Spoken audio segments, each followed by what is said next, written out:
Friends, कैसे हैं आप सब लोग। उम्मीद करता हूँ बिल्कुल ठीक ठाक खैरियत से होंगे। Welcome to Q R studio. Friends, आप लोग सुन रहे हैं एक बहुत ही खूबसूरत कहानी चाल पे चाल। उसका अगला और आखिरी पार्ट लेके आपकी खिदमत में हाजिर हुए हैं। उम्मीद करते हैं आपको ये भी पसंद आएगा।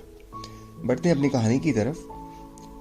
मैंने गर्दन मोड़कर सामने की तरफ देखा। शीशे के पार बाहर सड़क पर मौसम बहार की गहमा गहमी थी।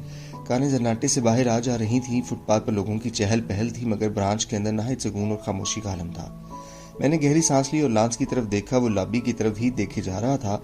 मैंने डेल्टन पर नजर डाली, वो भी खामोश था। मैं समझ रहा था कि लांस शायद हमारी पेशकशों पर गौर कर रहा था, इसीलिए खामोशी से इसकी लबकुशाई का मुंतजर रहा।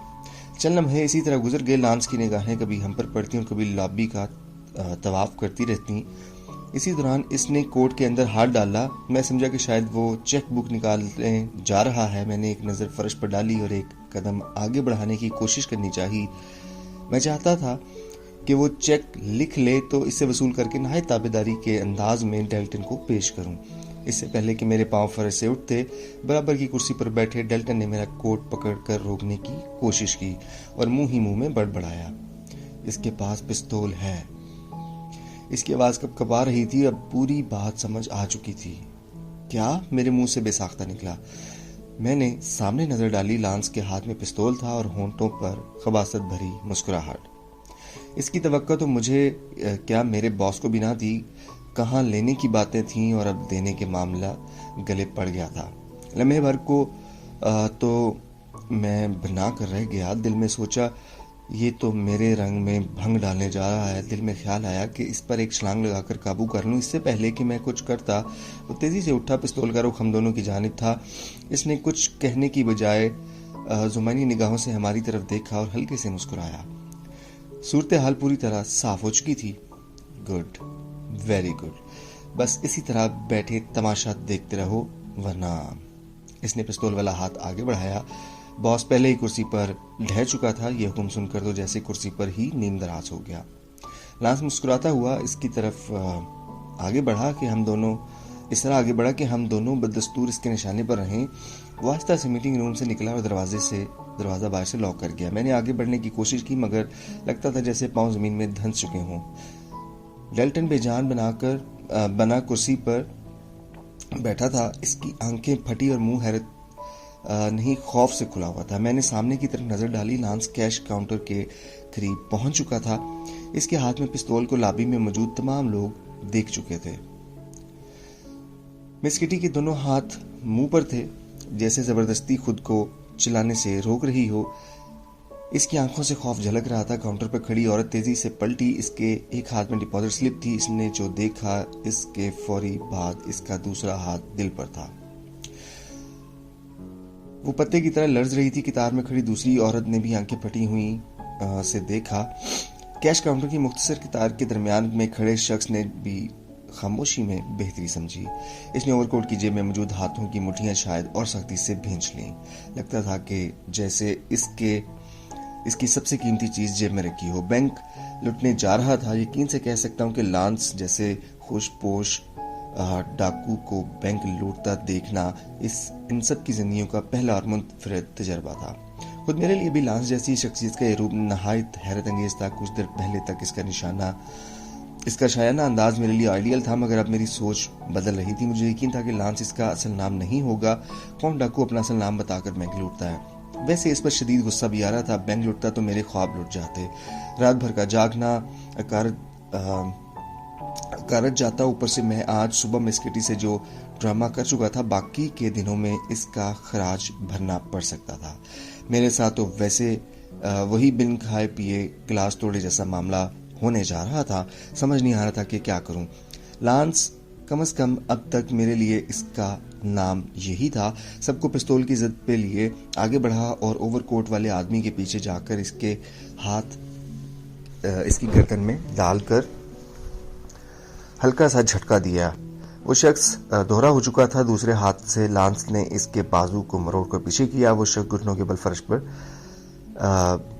बैठ चुका था। आगे बढ़ो, लांस ने कितार में खड़ी खुश शक्ल नौजवान औरत को घूरते हुए हुक्म दिया। क्या? इसकी आवाज में कपकपाहट थी। इसके कोट की जेब में हाथ डालो। लांस ने ओवरकोट वाले मर्द की तरफ इशारा किया। क्या समझी नहीं? खौफ से औरत की आवाज़ लर्ज रही थी। जेब में हाथ डालो और पिस्तौल निकाल कर मुझे दो। लांस का लहजा धमकी अमेज था। औरत ने लरजते हुए एक कदम आगे बढ़ाया और घुटनों के बल नीम जमीन बोस शख्स के ओवरकोट की जेब में हाथ डाला। अगले लम्हे इसके हाथ बाहर निकला तो इसमें स्याह चमकदार पिस्तौल दबा हुआ था। इसे नाल की तरफ से पकड़ो। इससे पहले कि औरत सीधी खड़ी होती वो रौबदार आवाज में बोला। वो कांपते हुए सीधी खड़ी हुई तो लांस ने आंखों से इशारा करके करीब बुलाया। औरत का पिस्तौल वाला हाथ तेजी से कांप रहा था। पिस्तौल भी इसने नाली की तरफ से ऐसे पकड़ रखा था जैसे मोजी सांप को सर की तरफ से पकड़ रखा हो। पिस्तौल के दस्ते को इस आदमी की खोपड़ी पर हथौड़े की तरह मारो। औरत ने पिस्तौल लांस को देने की कोशिश की मगर इसने लेने की बजाय से नया हुक्म सुना दिया। इसकी बात सुनकर तो जैसे औरत को सांप सूंघ गया। वो बुरी तरह कांप रही थी। सुना नहीं तुमने? लांस ने दांत किचकिचा कर कहा। पूरी कुवत से दस्ता मारो इसके सर पे। लांस ने पिस्तौल की नाल इसकी तरफ आगे करके कहा। आगे बढ़ने का इशारा किया। औरत के पास हुक्म मानने के सिवा कोई चारा न था। इसने गहरी सांस ली और एक कदम आगे होकर नाल से पिस्तौल को ऊपर उठाया और अगले ही लम्हे दस्ता पूरी कुवत से उसके सर के पिछले हिस्से में दे मारा। चोट पड़ते ही वो कटे पेड़ की तरह फर्श पर ढेर हो गया। अब इसके हाथ ओवरकोट की जेब से बाहर थे। एक मुट्ठी में कागज का एक छोटा सा टुकड़ा दबा हुआ था। इसके गिरते ही गिरफ्त ढीली पड़ गई। वो कागज का टुकड़ा गैर महसूस तौर पर कैश काउंटर के करीब फर्श पर जा पड़ा। लांस ने गहरी सांस ली और आगे बढ़कर औरत के हाथ से पिस्तौल उचक लिया। दोनों हाथ ऊपर उठा लो। इसके बाद वो अधेड़ उम्र औरत की तरफ मुड़ा। क्या नाम है तुम्हारा? कैथी बैरन्स। वो भी खौफजदा नजर आ रही थी। लाओ ये मुझे दो। लांस ने पिस्तौल से इशारा किया। कैथी ने हाथ में एक बॉक्स थाम रखा था और ये सुनते ही उसने उस बॉक्स को और मजबूती से पकड़ लिया। लांस ने पिस्तौल की नाल इसकी सर की तरफ की। औरत ने खामोशी से झुककर बॉक्स इसके कदमों तले रख दिया। और साथ भी बैग भी रखो। लांस ने आगे हाथ बढ़ाया। औरत के कंधे से लटकता बैग अब इसके हाथ में था। इसने बैग की जिप खोली, अंदर हाथ डाला। हाथ बाहर निकला तो इसमें एक रस्सी मौजूद थी। लांस ने मुस्कुराते हुए इन्हें देखा। चलो अब एक दूसरे के साथ पीछे की तरफ बांधो। 10 मिनटों में ही लॉबी में मौजूद तमाम लोग एक दूसरे के हाथ पीछे करके बांध चुके थे। फर्श पर पड़े शख्स के हाथ लांस ने खुद बांध दिए। तमाम लोग अब इसके रहमो करम पर थे। अब सब आगे चलो। इसने मिस किटी की तरफ पिस्तौल किया। और तुम स्टोरिंग रूम की चाबियां निकालो। अगले लम्हे वो इन्हें लेकर कॉरिडोर में बढ़ गया। मेरे जिस्म का तनाव बढ़ गया था। मैं कुछ इतनी आसानी से होने नहीं देना चाहता था। अब मैं लौटता तो मेरे ख्वाब, ये ख्याल आते ही मेरा फिशारे खून तेज हो जाता। कनपट्टियों पर दबाव महसूस हो रहा था। यही वो फैसला कुन लम्हा था जब मैंने सोचा कि एक जोरदार लात मारकर मीटिंग रूम का दरवाजा तोड़कर बाहर निकलूं और इसे सबक सिखाऊं। मेरे बाजू की मछलियां तन रही थी। मैं सिक्योरिटी गार्ड ना था कि खुद फैसला करता। मुड़कर बराबर में देखा। अपने बाज से हिदायत लेना चाहता था लेकिन वो फर्श पे पड़ा था। इसकी टांगे सीधी और बाजू फैले हुए थे। मैंने झुककर इसकी आंखें बंद की थी। मैंने झुककर देखा। इसकी आंखें बंद थीं लेकिन इसके सांसें मामूल के मुताबिक चल रही थी। वो सिर्फ खौफ ज़दा था।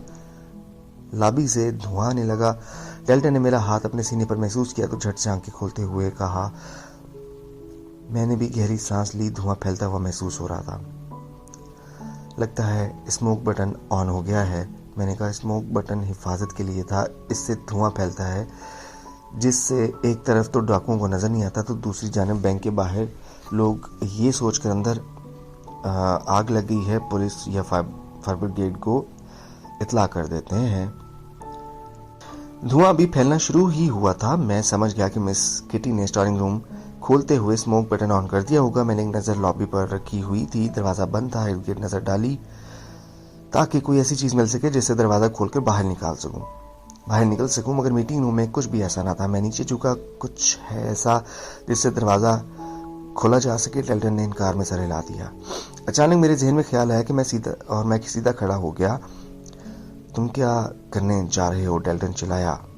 झक मारने जा रहा हूं। मैंने पर्स से ATM कार्ड निकालते हुए भुना सा जवाब दिया। भाड़ में जाओ। सुनी अनसुनी करके दरवाजे की चौखट से लॉक के करीब झुरी से काट डालकर खोलने की कोशिश करने लगा। 4-5 मिनट बाद एक हल्की सी क्लिक सुनाई दी। दरवाजा खुल चुका था। मैं तेजी से बाहर निकला। लॉबी खाली थी। कैश काउंटर से आगे बढ़ा तो धुआं उठता महसूस हुआ। मैं तेजी से आगे बढ़ा। स्ट्रांग रूम और लॉकर्स दोनों ही एक बालनुमा कमरे में थे। धुआं वहीं से आ रहा था। स्ट्रांग रूम कॉरिडोर के इख्तिताम पर तय खाना में था, जिसके लिए चंद सीढ़ियां उतरना पड़ती थी। मैं बिना आहट किए अंदर दाखिल हुआ तो मिस किटी, मिस कैथी और नौजवान औरत तीनों दीवार की तरफ मुंह किए खड़ी थी।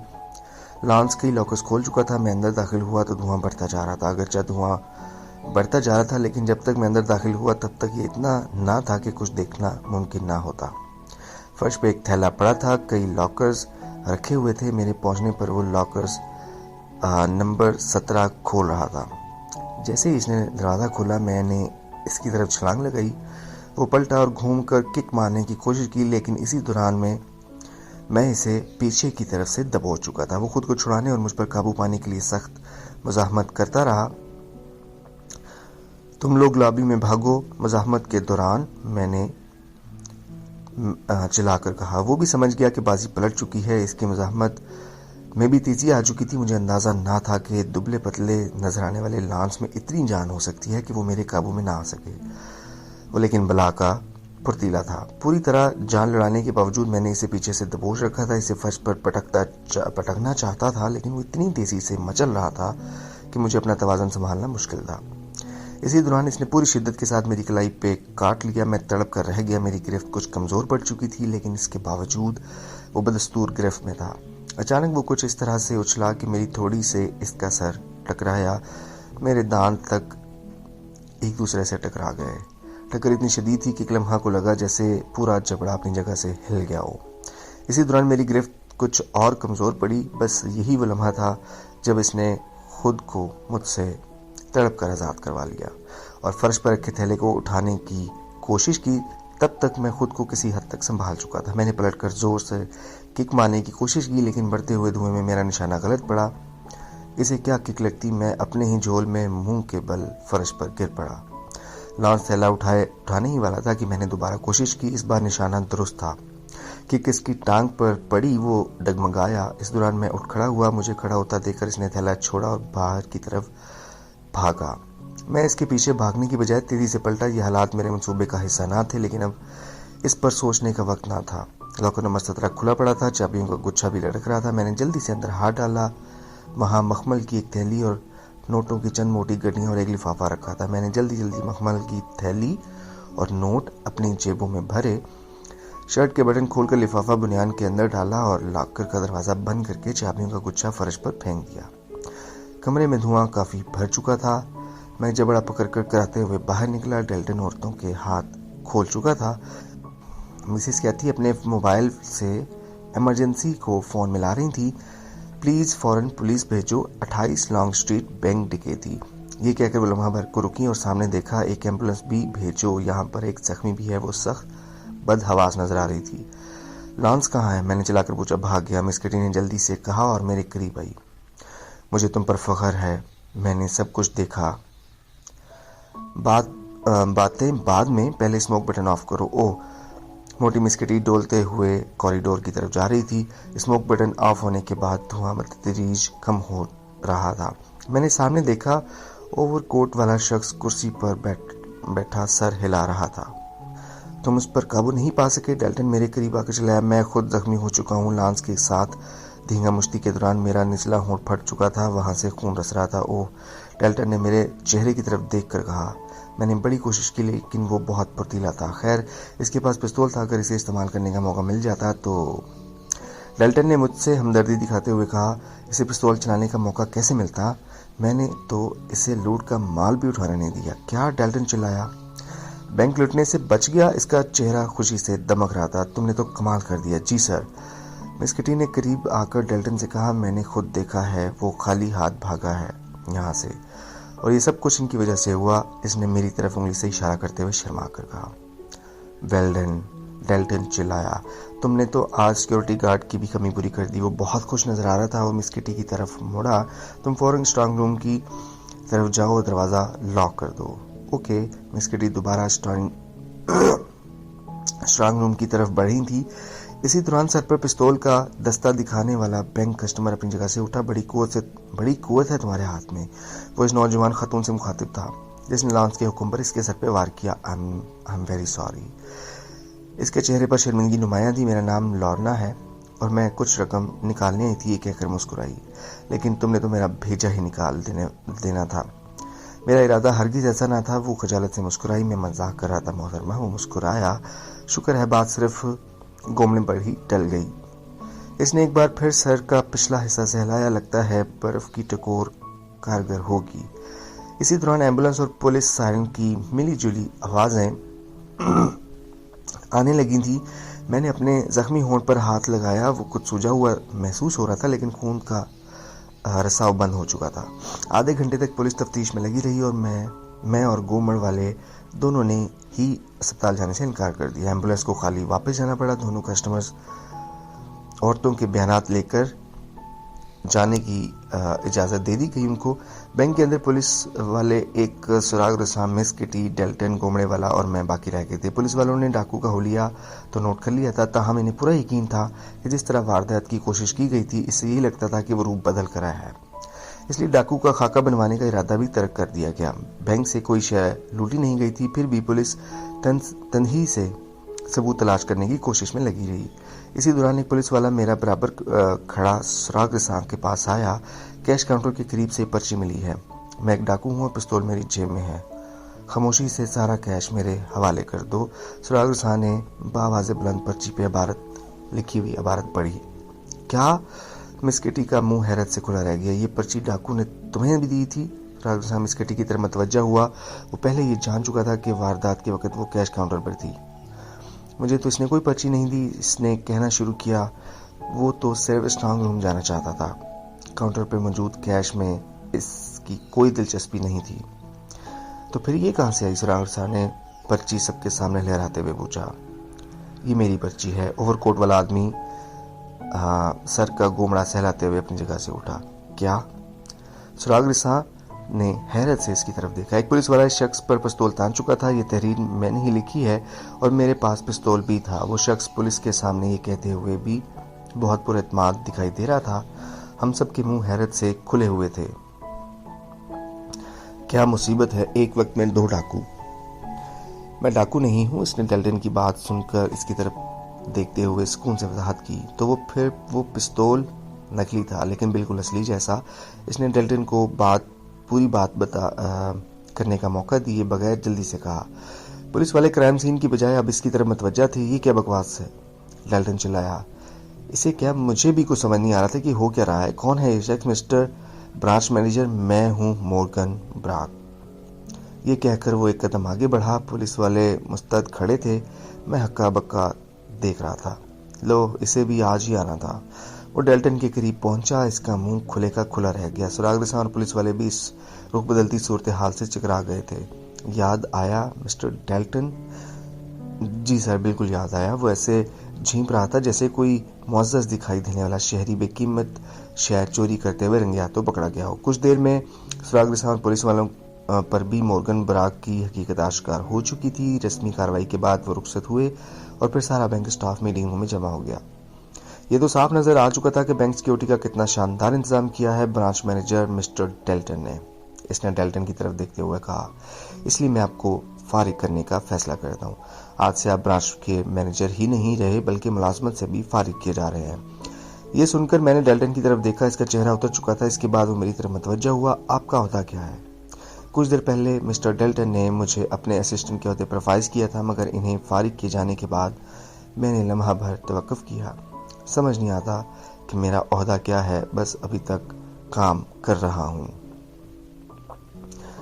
फिर भी मॉर्गन का लहजा सवालिया था। वैसे मैं एक इंटर्न हूँ और कई महीनों से हूँ। अब नहीं रहोगे? क्या मतलब? मिस किटी ने मुदाखलत की। इसे शायद इतनी जल्दी अपनी मोहब्बत का ड्रॉप सीन हो जाने पर हैरत हो रही थी। इन्हें क्यों? वो मिनमिनाई। उन्होंने तो अपनी जान पर खेलकर बैंक लुटने से बचाया। वो मेरा भरपूर दिफा करने की कोशिश कर रही थी। आप कुछ देर खामोश रहें, इसने मिस किटी की तरफ देखकर कहा और गर्दन मेरी तरफ घुमाई। तो मिस्टर इंटर्न, अगर तुम्हें लॉन्ग ब्रांच का मैनेजर बना दूं तो? बिल्कुल भी नहीं, मैंने स्पार्ट लहजे में जवाब दिया। क्यों? यकीनन मेरा जवाब इसके लिए गैर मुतवक्का था। तुमने जान पर खेलकर बैंक लूटने की कोशिश नाकाम बनाई है। एक इंटर्न हो, तुम्हें तो मैनेजर बनने पर खुश होना चाहिए, लेकिन तुम हो के। मॉर्गन ने जानबूझकर बात अधूरी छोड़ दी। मुझे जान पर खेलने का इतना ही शौक होता तो फौज ना छोड़ता, लेकिन आज तुमने बस वो सब कुछ जल्दबाजी में हो गया। अब लगता है कि गलती की थी, वरना इसके पास पिस्तौल भी था। इस वक्त मैं यहाँ बैठा होने की बजाय पोस्टमार्टम टेबल पर लेटा भी हो सकता था। तो फिर? मोर्गन ब्राग का लहजा सवालिया था। मैं आज और इसी वक्त से इंटर्नशिप छोड़ता हूँ। क्या? तुम बेवकूफ़ हो क्या? पता नहीं, मगर मुझे अपनी जान बहुत प्यारी है। ये कहकर मैं उठा और दरवाजे की तरफ बढ़ा। अगर तुम्हें किसी वक्त गलती का एहसास हो जाए तो मुझसे हेड ऑफिस में आकर ज़रूर मिल लेना। पीछे से मोर्गन की आवाज़ सुनाई थी। मैंने पीछे मुड़कर बिना दरवाज़ा बंद किया और छोटे छोटे कदम उठाता हुआ बाहर निकल आया। मेरा दिल खुशी से उछल रहा था, लेकिन जानबूझकर संजीदगी तारी किए रखी। बाहर निकलकर अपनी खटारा कार में बैठा और घर आ गया। रास्ते भर में मन ही मन में ये गुनगुनाता रहा कि दुख भरे दिन बीत गए, अब मौसम बहार आ चुका है। घर पहुंचकर रकम गिनी। पूरे $1.5 लाख थे। मखमली थैली में 10 हीरे और लिफाफे में मौजूद सर्टिफिकेट के मुताबिक हर हीरे की कीमत $2 लाख थी। दौलत देखकर ये भी भूल गया कि आज लंच गोल हुआ है। खुशी के मारे डिनर भी नहीं किया। मैंने काफ़ी बनाई और सुकून से लंबी तान कर आने वाले दिनों की मनसूबाबंदी करने लगा। मुझे यकीन नहीं था कि सब कुछ इस तरह होगा, लेकिन जो सोचा था वो मुझे मिल गया। दरअसल गुज़श्ता रात ही मेरी नज़र लॉकर नंबर 17 पर थी। मैं आज के आज ही इसे खाली करना चाहता था। रात देर तक जागता रहा और यही सोचता रहा कि किस तरह इस पर हाथ साफ किया जाए। लॉकर जॉर्ज गोल्ड का था। वो तकरीबन 80 साल के रिटायर्ड माफिया रुकन थे और बरसों से बेमसरफ ज़िंदगी गुजार रहे थे। तकरीबन 2 हफ्ते पहले ही बैंक आए तो इन्हें पिंडली में दर्द के सबब चलने में तकलीफ हो रही थी। उन्होंने मुझसे सहारे की दरख्वास्त की और मेरी मौजूदगी में ही हीरों की थैली और नोटों की गड्डियाँ लाकर रखी थी। मेरे मुंह में तभी पानी भर आया था, लेकिन कल डिनर के वक्त रेस्टोरेंट में जो कुछ हुआ, इसके बाद तो मैं तहिया कर चुका था कि आज या कल लॉकर नंबर 17 पर हाथ साफ करना है। हुआ यूं कि मैं खाने के लिए अपनी पसंदीदा रेस्टोरेंट में दाखिल हुआ तो वहां अफरा तफरी मची हुई थी। जॉर्ज गोल्ड कुर्सी पर बेजान ढल के पड़े थे। वहां डिनर के लिए आए एक डॉक्टर ने दिल के दौरे से मौत की तस्दीक कर दी थी। इतना मुझे इल्म था कि जॉर्ज गोल्ड बेऔलाद थे और तनहा रहते थे। मैंने सोचा इससे पहले कि इनकी इमलाक का कोई दावेदार सामने आए और लॉकर तक पहुंचे, इसका सफाया कर दिया जाए। सुबह जब बैंक पहुंचा तब भी मौका की तलाश में था। जिस वक्त लांस बैंक में दाखिल हुआ उसी वक्त मैं स्ट्रांग रूम में दाखिल होने का मौका ताड़ रहा था। डेल्टन ने जब मुझे भी मीटिंगों में आने का हुक्म दिया तब मैं दिल ही दिल में इस पर बहुत भड़का था, लेकिन मुझे इल्म नहीं था कि लांस जैसा बहरूपिया डाकू मेरे लिए क्या भी मदद है। बिस्तर पर लेटा हुआ मैं इसे दुआएं दिए जा रहा था। इसकी बदौलत पूरे सारी जिंदगी के सपने सच होने जा रहे थे। मैं खती रकम के हीरे और $1.5 लाख घर पर छोड़कर बाहर जाने का तस्वर भी नहीं कर सकता था, इसलिए भूखा सोने को ही तरजीह दी। दूसरे दिन सुबह के 10:15 बज रहे थे। मैं तैयार होकर बाहर निकला। हीरे, इनके सर्टिफिकेट्स और नकदी मेरे स्याह चरमी हैंड बैग में थी। इरादा था कि इन्हें फिलहाल अपने बैंक लाकर रख देता हूँ। मैं ये घर की निस्बत वहाँ पे ज़्यादा महफूज रहते। बैंक शहर के तजारती हिस्से के आखिर में एक खुली जगह पर था। मैंने बैंक के सामने खड़ी स्टेशन वैगन से चंद कदम के फासले पर गाड़ी खड़ी की। जैसे ही मैं बैंक के सामने पहुंचा, दाखिली दरवाजा एक झटके से खुला। 3 नकाबपोश तेजी से बाहर निकले। इनका रुख स्टेशन वैगन की तरफ था। एक लम्हे को तो कुछ समझ नहीं आया, लेकिन जैसे ही सबसे आखिर में बाहर आने वाले नकाबपोश डाकू ने मेरे हाथ से मेरा बैग छीना, सब कुछ साफ नजर आ रहा था। बैंक और मैं दोनों ही लुट चुके थे। स्टेशन वैगन तेज रफ्तारी से दौड़ती हुई नजरों से ओझल हो चुकी थी। मैं पुलिस के आने तक वहीं रुका रहा। मैंने बयान दिया था कि अपने अकाउंट से रकम निकलवाने आया था, लेकिन दिल चाहता था कि लुटने का नोहा भी सुना दूं, लेकिन लूट के माल के लुट जाने का क्या जवाब पेश करता।